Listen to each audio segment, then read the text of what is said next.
Hello everyone, welcome back to this channel. We'll be kicking off from where we stopped last time. I hope we've been learning and grabbing everything um, we've been teaching over here, right? So we are authenticating the user. So right here, this is the admin dashboard. We don't want the users to have access to this dashboard. Um, um, we don't want the users to have access to this dashboard. So we'll be adding authentication to this as well. So let's get started.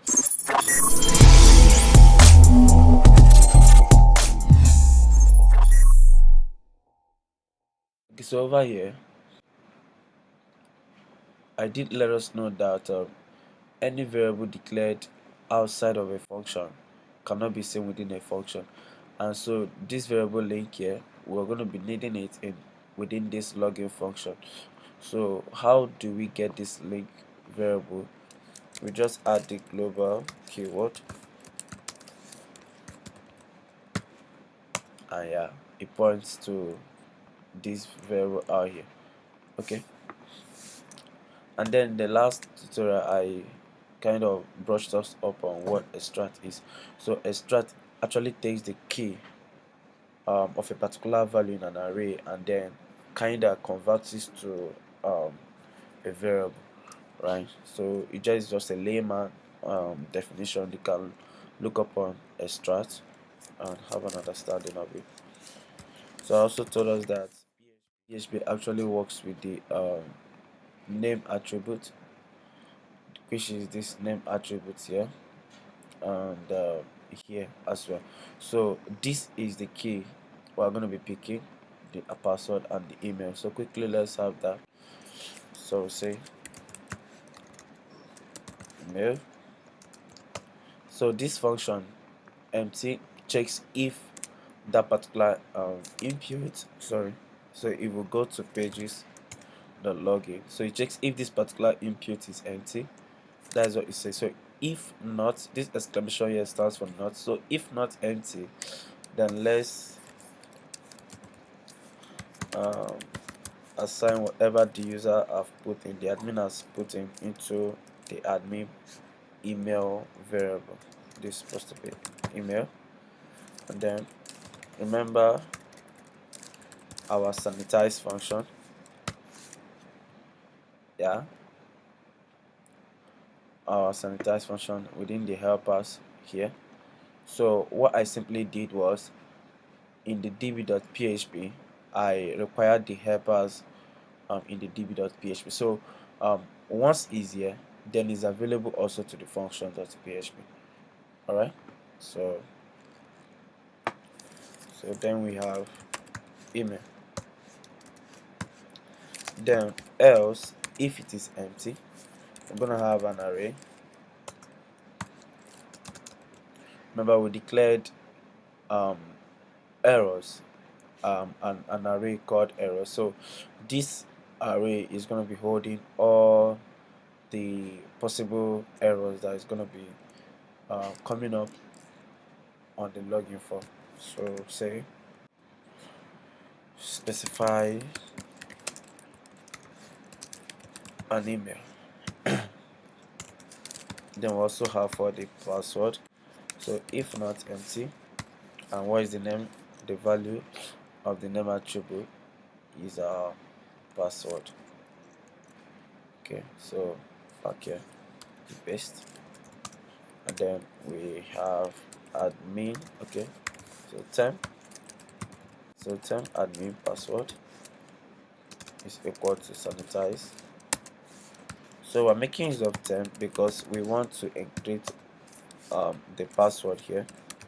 So we say password is equal to sha1, sorry, sha1, then temp password. Okay, then else the errors will be specify your, let's specify the password. Okay, then right here we've gotten the two form, right? So what we need to do now is sending a query to the database to check if what he has actually provided matches with what we have in the database right here.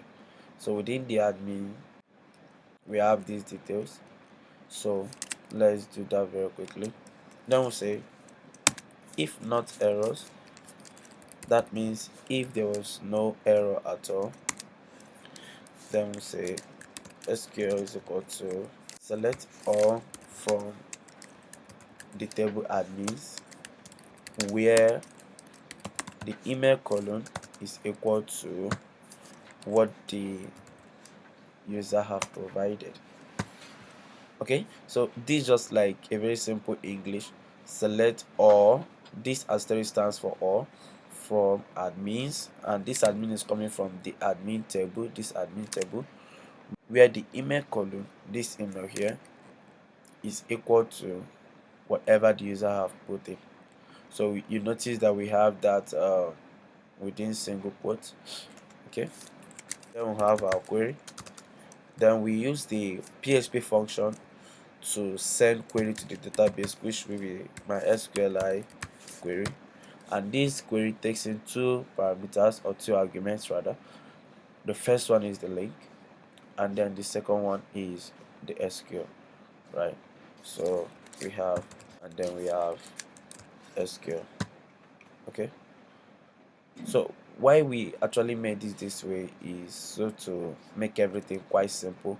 We can choose to cut out everything here and then place it here. It's still going to give you the same result. Alright, so just to make everything clear and visible. Alright, so we then say if my SQLi num rows, then query is greater than 0, query is greater than 0. So what this means is, if actually it's coming back with a data, like if it's coming back with a response, then what we need to do, then we say rows is equal to my SQLi fetch a soak, and then we add query. So I want you to understand that most values or most data that is coming from the database are all coming as an array, right? So what we did here was these variable rows is taking in whatever the database has returned to us. Okay, so within this row, we now have access to the the full name, the email, the username, the path, because remember we said select all, everything, right? So if we had wanted just the username, we would have said select username from admins, right? Does it make sense? Okay, but we want to select all. Then we now check the password if it matches. So we say if rows, okay, what is the column password is strictly equal to what the user have put in. Then we can say if is set, remember we have this checkbox here, the checkbox, input checkbox here, and what we need to do here, if is set remember, then we're going to be setting cookie, set cookie. So the first thing, this cookie takes in about 4 arguments. So the first is the name of the cookie, so just say admin info. Second is the name of the data or the value what we want to save in this cookie. Then we have want to save admin email. Let's call this admin email. Okay, so the next is the time, how long you want these cookies to last. So I'm going to be pasting this. So I want it to last up to 30 days. So when we want to kill the cookie, you just make the time to be in the past, right? Then we want this cookie to also be available in all pages, right? These are available in all pages. Don't suffer. Okay. All right. So this is the user's email. So we're just gonna copy, paste, and we'll also get the user's password. And here we change it to be password, right? Then over here, once that is done, we then say return. That is, if the password match, we say return true. Else, we say return false. Okay. Now, if the numbers is not greater than 0, that means there's no data actually found with such details. Then we say error is equals to um, invalid credentials. Yeah. Then if there's an error, here we said if not error, but here we say if there's an error, then do a return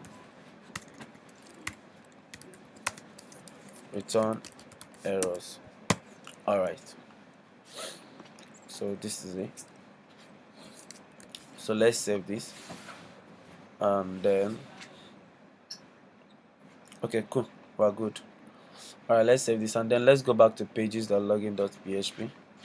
Okay, and then at the top here we'll be requiring config.db.php, so we can have access to this function. Remember, in the db.php we've already required the functions here, so whenever we just call db.php, we are actually getting access to also the functions and the helpers as well.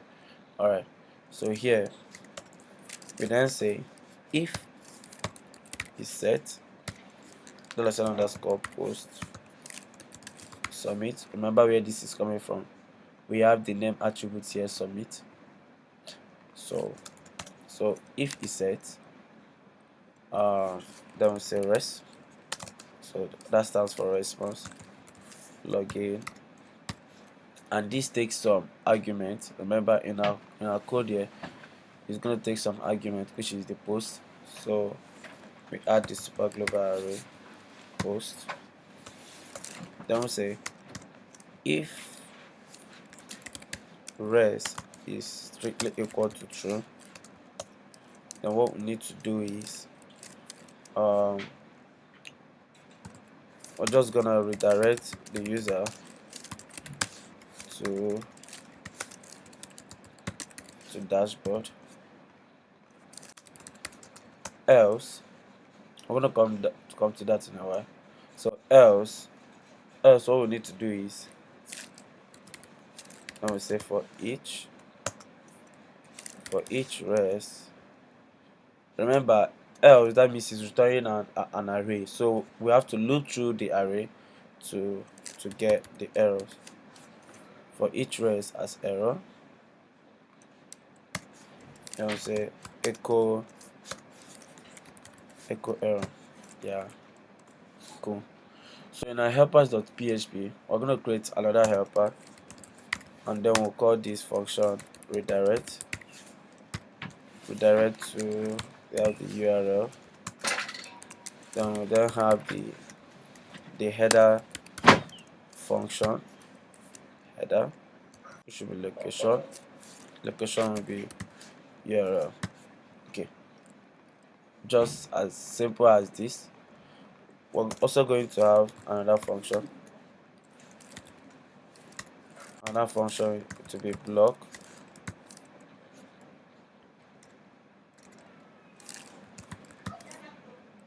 URL hackers. Okay, just something like this. So we also have URL, and then we can just